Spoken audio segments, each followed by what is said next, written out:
Invisible Iconic podcast acknowledges the traditional owners of country in Hobart, Tasmania, the Palawa people, and their continuing connection to land, sea and community. We pay respects to them and their cultures and to elders both past and present. Welcome to the fourth episode of the Invisible Iconic podcast. This is the first time on the podcast that we are all together. We're going to be discussing the Tasmanian healthcare system and some of our experiences with endometriosis within Tasmania and Australia more broadly.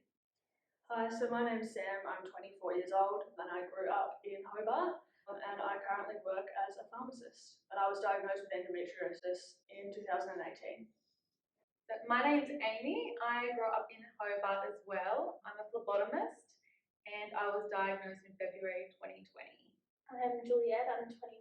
I'm originally from Melbourne but now down here in Hobart. I was diagnosed this year. So what treatment options are available for endometriosis in Tasmania? Well, I think the favourite go-to for most people is just chuck everyone on the pill. Doesn't matter, we won't investigate you further, go on the pill. I know when I was 16, I first went to the GP to complain about painful periods and the symptoms that I was experiencing, and that was the only thing that I knew at that time was to go on the pill. And so I just asked her straight up and said, you know, could I try the pill? And her first question to me was, do you have a boyfriend? And I said yes. And then she's like, oh, so are you sexually active? And I answered, and she spent the rest of the consultation telling me about what to do, you know, how to avoid pregnancy and whatever, and just completely ignored the fact that I said that I was having debilitating periods. And every time I went back to her, she just changed pill. And I think that is a common trend, is changing pills until you've tried just about every single one. And then maybe if you get a referral to a gynecologist, they love the marinas, which, you know, do help symptom relief in some patients, as well as some of the other things like the Implanon. But again, they're all band-aids. All they're doing is hiding your symptoms. They're not actually treating the root cause of the pain. These patients are allowed to have their disease progress to horrific stages before anyone wants to step in. And so whilst surgery is an option, definitely down here, we like to throw drugs at it first a lot.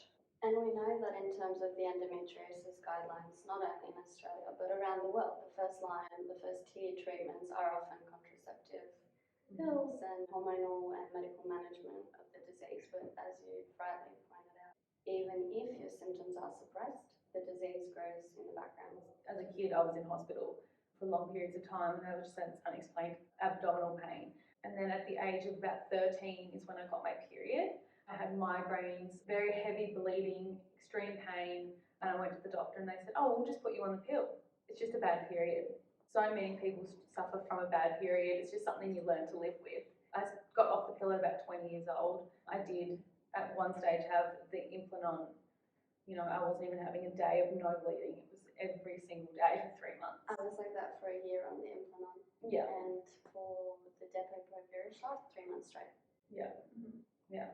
So yeah, I've heard a lot of people, not just one lot of hormones, it's like doubling up. Oh, we just need to regulate it. It'll just take time for your body to settle in. And then I made the decision myself, stop taking the pill, and that's when everything kind of just went a bit crazy. I was, debilitated, not able to work. At the age of 20, was sent to multiple different specialists saying, oh no, your tests are normal, your ultrasounds are normal, it's just something you have to deal with. I was unaware of what endometriosis even was, but one morning I got up and my pain was so extreme that I was throwing up and passing out. So my now husband and sister rang the ambulance. Ambulance came, I was given morphine for the pain, pretty bad. They took me to hospital. I had all the scans and things done and they said I have appendicitis.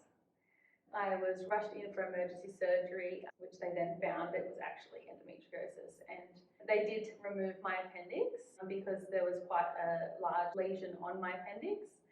But unfortunately, the surgeon that did my surgery didn't know much about it. So they just removed it, sent it off, and then pathology came back.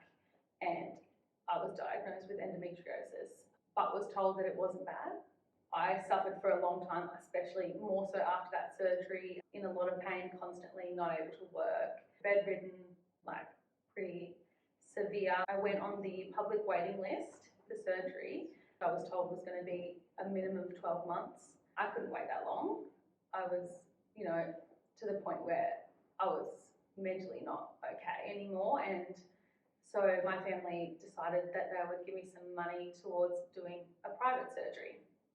I don't have private insurance, so I went directly to the surgeon, and unfortunately I wasn't well educated at the time and I did not choose the correct surgeon. The surgery went for only an hour and he said I had severe extrapelvic endometriosis. Even though he said he excised it, unfortunately that was not the case. He excised a small amount of it, burned the rest of it, or ablation as we know. After that surgery I had 3 months in bed. I couldn't do anything, couldn't move.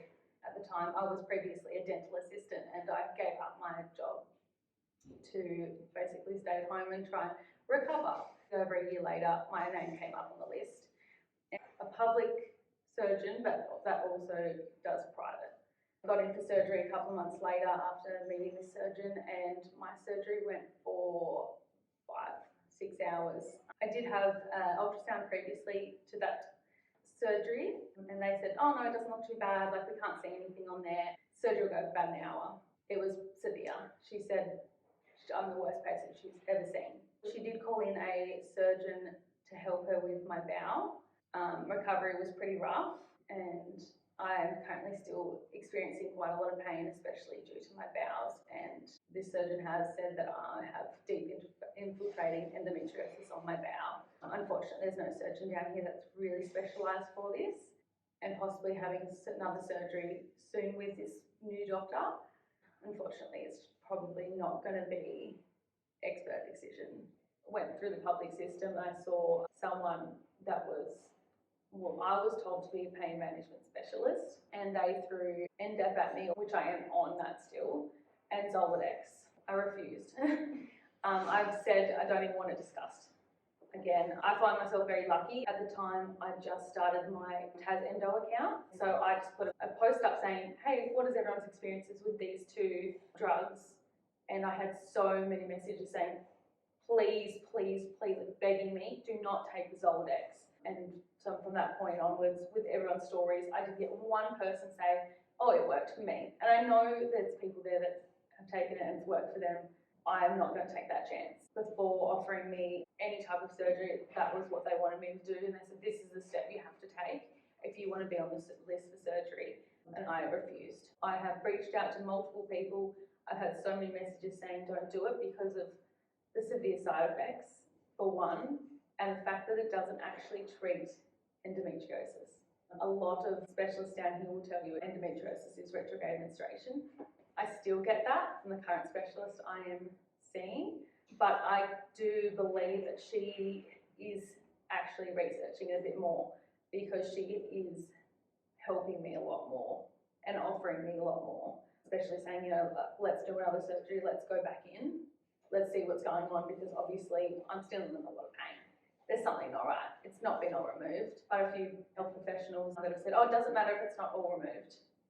No, it does. No, it doesn't matter. It's just the main parts needed to be removed. I said no. Would they say that about cancer, ladies and gentlemen? Yeah. It's just like Exactly. Would they say that about cancer? Is there Have a you little got bit of most cancer of left it? over? Yeah, like it's fine. We'll just manage the rest of it. It looks benign, so we'll leave it. Honestly, I was extraordinarily lucky the month I walked into my GP because it was endometriosis awareness month, and I feel like if it hadn't have been, it wouldn't have been on her mind. I don't know, maybe a memo went out that month because I'm in awe that she mentioned it after hearing so many other people, but she was right on, let's get the ultrasound. And also I came to her having just come off the pill, so though I was put on the pill for heavy bleeding and everything years ago, I didn't go through exactly the same thing of, we'll just band-aid. It was a band-aid, but I didn't know what for back then exactly. I saw my GP after coming off the pill from about 10 years on it, and I had very heavy periods, lots of pain that I'd been experiencing for months, if not years beforehand, and was told by her, nobody will see you unless you do the steps beforehand. So ultrasound, but that showed nothing. The ultrasound was horrifically painful for the amount of nothing it came from it. It was very troubling when the lady turns to me and says, "Oh, I can't find your left ovary and fallopian tube. Let me keep looking." Here's her just looking around. I can't find it. So I'm thinking, do I not have both of them? Did I lose it? I don't remember dropping it. I was told that they were the best. They knew what they were doing. Eventually she said she thought she could find it, but that didn't really leave me very reassured. But she said, "Yep, can't see anything."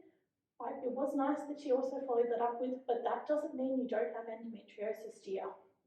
Looking back at that, those words were more encouraging than I realised at the time.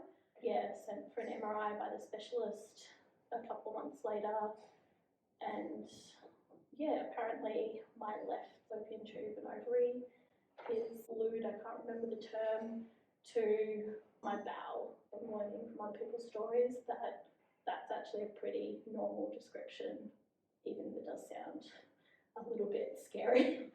Yeah, it's common. In terms of endometriosis, we know that the most common extrapelvic location is actually the bowel. Yeah, and every time I told her about a different symptom, she'd just be like, "Yes, that's quite normal. With this, that would be your endo." So things I've been attributing to other illnesses, it hasn't been that. I was actually told at one point that I had something wrong with my hip and that I needed to lose weight, change my lifestyle, start standing, not working at a desk, sitting down, because that's where my pain was. It was all on my left side, and it didn't occur to me to say my pelvis hurts, because that's where it was, just in that general pelvic hip area.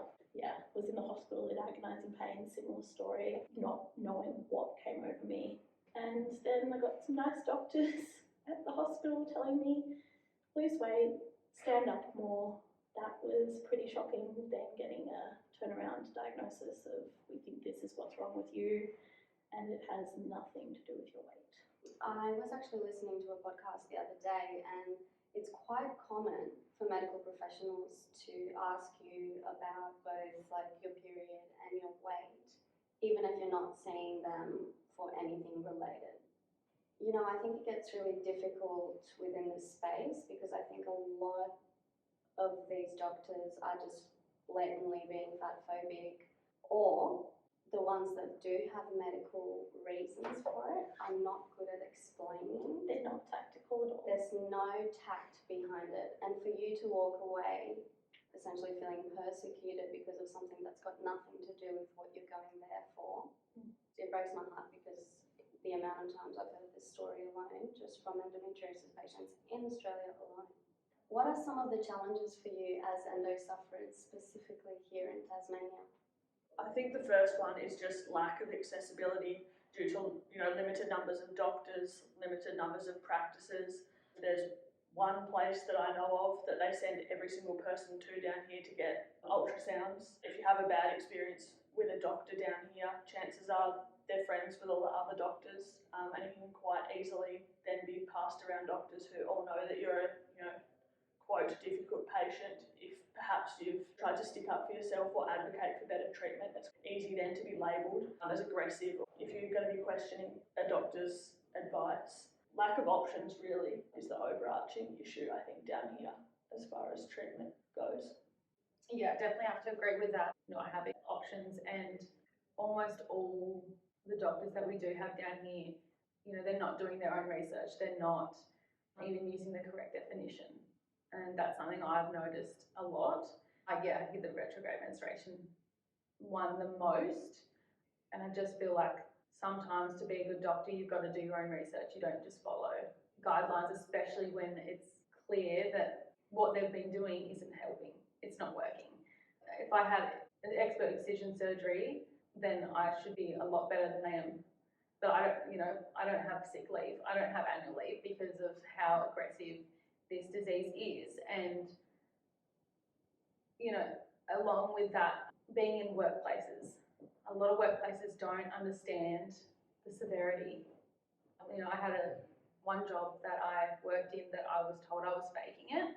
You need to just get up off the floor when I'm doubled over in excruciating pain, saying call an ambulance, like there's something not right. Yet to be told you're putting this big strain on the company, you shouldn't be faking it like this. I was very much bullied into feeling like I was the problem. I'm reaching out, I'm trying to get help. There's no one here to help me. Both Aimee and Sam work in the medical field, so it's really disheartening to hear that. You would think it'd be the opposite, actually. You would think perhaps even if they don't have knowledge of your disease specifically, they are aware that people have illnesses that impact them and their quality of life and creates things that are outside of our control, no matter how many painkillers we take. Yeah. Or, whatever it is. Sometimes I've had ambulances pick me up from the toilet, Yeah. And when you're talking about them thinking you're faking it, how many of us have gone through that? Even if you have really extensive medical history. Yeah. So I was actually in an ambulance probably a month and a half ago. I brought my folder with me. Do you think they opened it? Do you think they looked at it? They haven't even touched it. I told them about it. You're talking too fast. Be quiet. Why are you telling me to be quiet when I'm trying to explain to you what's happening to me? Unless you look in my folder, you don't know what I'm allergic to, you don't know what my surgeries are. That's what we're dealing with on the mainland. I can only imagine what you guys are dealing with. I feel grateful for the place I work for now. They're very understanding. From the beginning when I started this job, I made them very, very aware of the situation and that I might be fine one day, but tomorrow I could be doubled over, unable to walk. And that's the complexity of this disease. And having them understand that and me calling in and them being like, you look after you, has been a massive weight lifted off my shoulders. I still suffer with severe anxiety calling in sick because of how I was treated. And I go through that with a psychologist now, and I have literally experienced such intense trauma from that I will throw up every time I have to call in sick. Even though I know that they're going to be okay with it, that still stays with you, and that doesn't go. I feel like one of the other challenges is because we do have so few options, if we do, like the others were saying, have a bad click with a doctor or don't feel comfortable, because let's face it, a lot of the time we're made not to feel comfortable with doctors, specialists, surgeons, you name it. But then the financial side, if you can't afford the best of the best, then you're looking at 3, maybe 4 people who are around the same capability that we might trust to give us surgery down here. And there's not really any flexibility in the pricing as far as I know.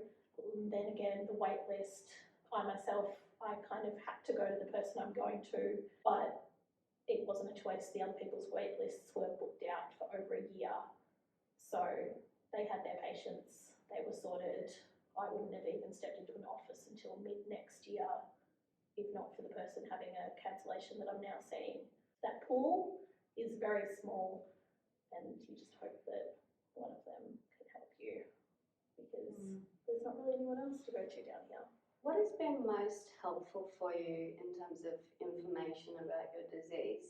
Information that you have found yourself, either in the endometriosis community and online, or have you found the system to be helpful in informing you about the disease correctly? I consider myself quite lucky. My gynaecologist is absolutely amazing. I seriously don't know where I would be without her, both on an endometriosis front and as far as her advocating for me, for multiple other chronic illnesses that have been ignored down here. So I feel very lucky to have her as a good resource, but also I have had to do a lot of work by myself. Also, there's a lot of information out there, and there's also a lot of mistrust about professionals, and I think especially when there's so much information about things like endo, you need to do your own research to make sure that what your doctors are actually telling you is correct, because as these guys have said, their doctors are telling them that endo is caused by retrograde menstruation.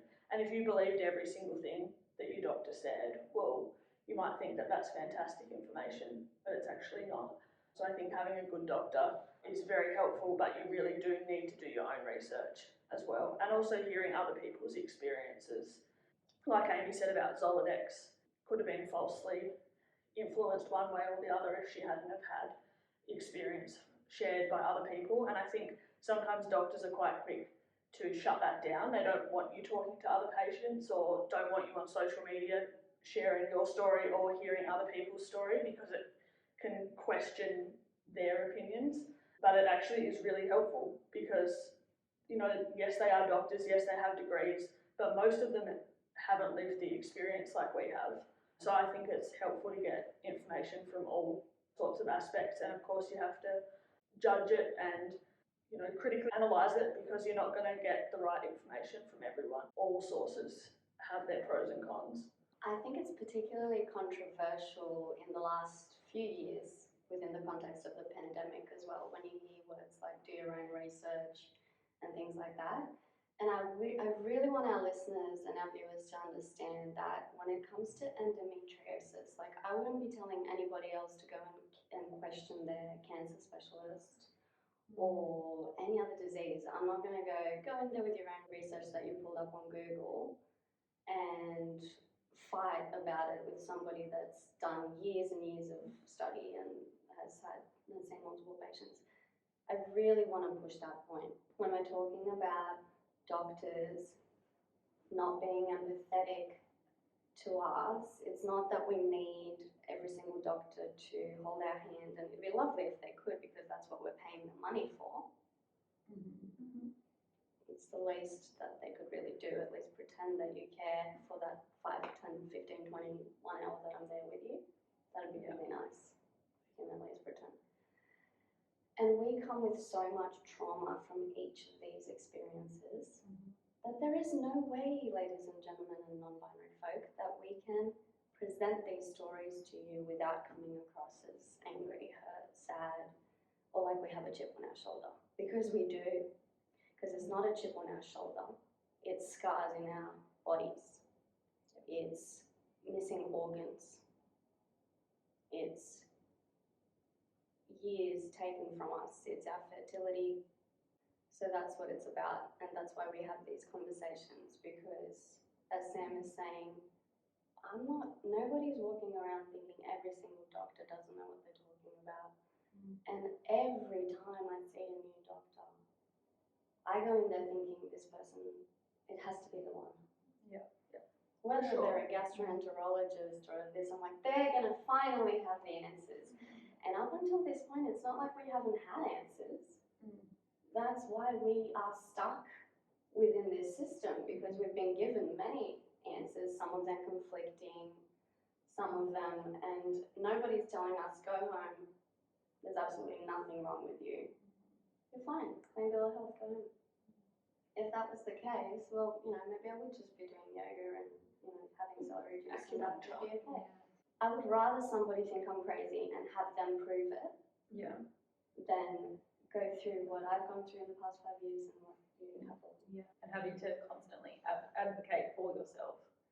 You know, you're going in there like ready for someone to tell you you're wrong. Yeah, you're going in for a fight and you're not having that confidence in that practitioner to help you. It took me a long time to find a good GP that advocates for me, and I've been very lucky to have one that really pushed me through the public system, so because I couldn't afford. And I was lucky enough to come across a doctor that really pushed and emailed and sent letters to get me on the list, you know, move me up on the list, because at the end of the day, it's ruining my life. It's having a huge effect on my life. And having it, just that one person being like, I understand you.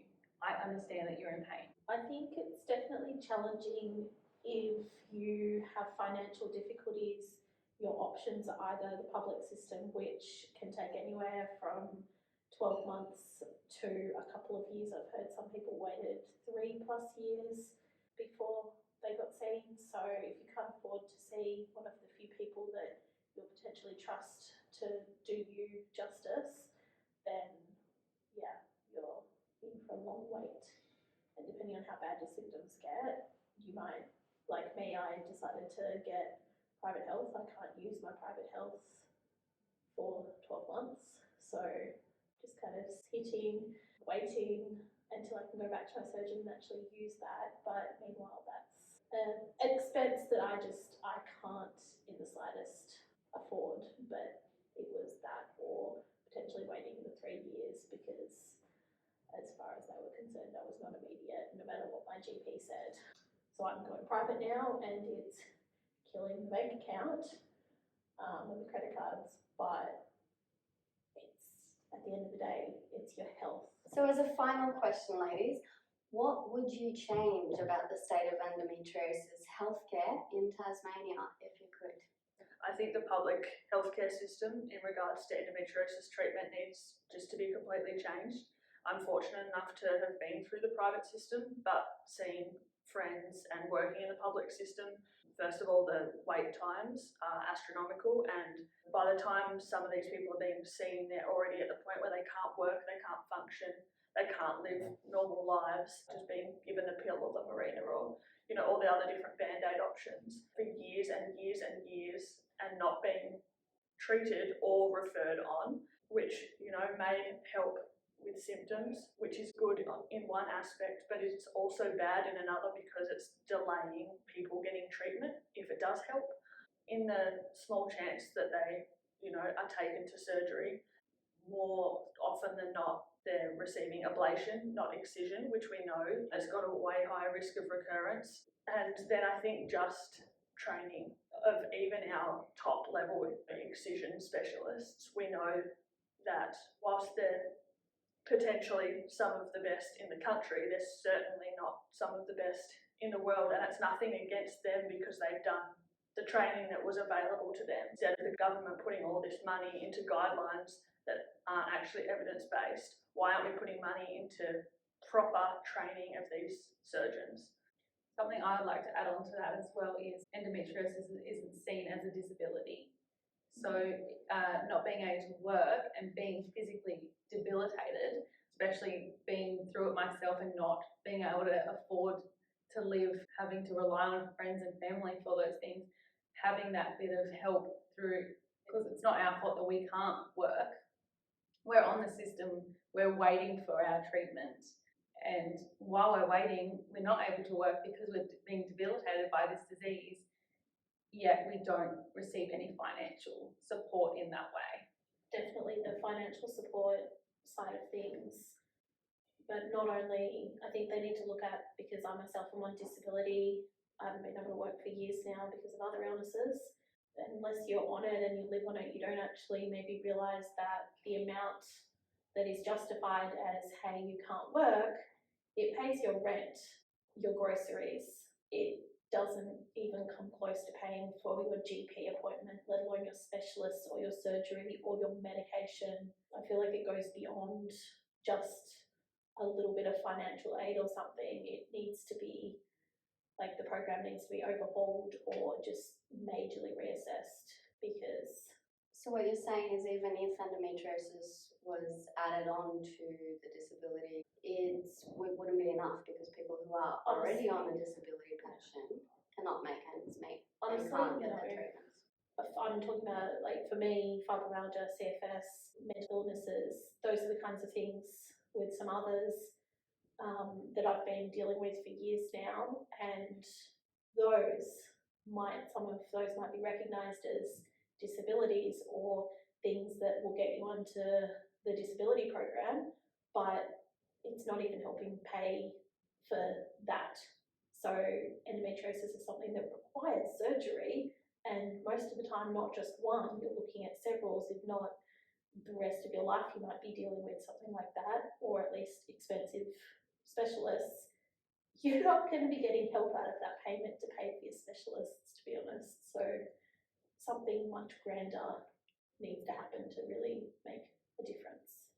In terms of the guidelines around the world seeming to move away from excision as gold standard, which it has been for a long time, and all of the literature, that is available out there. I know that I actually did a live not long ago where we heard somebody on a radio interview, one of our top surgeons, alleged excision, what we thought was an excision specialist, tell us that anybody preaching that excision has better outcomes than ablation it's misinformation. The references that they were referencing are from like 2015. And in terms of finances, their main point that they keep pushing is, well, excision is so expensive, so we're going to make it easier for you. And look, why wouldn't you want a miracle pill or a miracle spray up your nose to put you in menopause? Or why would you not want the less invasive? Because as we've heard, they're not necessarily less invasive. You're going to have your ultrasound and still get flared up and be in more pain. We're being told that these ultrasound machines are the biggest and best and newest thing, when actually, no, they're just a normal ultrasound that you're marketing to us in a different way now. Why can't we make the surgeries less expensive by training more people? They told us in the National Action Plan that they're going to be educating our GPs. Hello, how long ago did it come out? Where's this general education? Even just honesty from the GPs themselves, like the band-aid fixes and things, sometimes, like people said, it can help or doesn't do quite as much harm to some people, so for some people it's worth a try.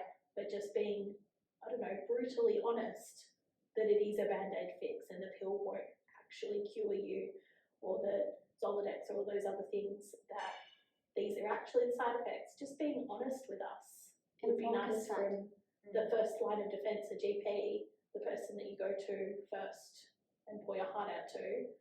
Just honesty would be really appreciated. They cannot have our informed consent if they don't inform us. Exactly. And if they themselves are not informed, Definitely. and you cannot know whether you're a doctor or a patient, you can't know what you don't know. We just trust, have been trusting, continue to try and trust. Just like they trust the guidelines. Exactly. So it's not their fault, they're not bad people, they're not bad doctors always, it's a broken system. Well, I think, if we move away from whether it's good or bad, let's live in reality, which is everything is about profit. And there are certain things that are more profitable. Maintaining people within a system where they have to fork out a lot of money to have a really, really bad quality of life is probably more profitable. So on that note, I would like to thank you all for joining me today. We've had the lovely Sam, Aimee and Juliette joining us right here in Hobart in Tasmania. I'm so grateful to all of you for joining me today. I truly hope that all of this can change, and I don't know what the answer is, but I think that having these discussions surely can contribute to a little bit more honesty in the system and hopefully better outcomes for those of us that are still suffering, and unfortunately for those in the future that will continue to suffer. Unless we start having these conversations on a global level in board meetings and we have patient voices and not just pharmaceutical companies and vested interests.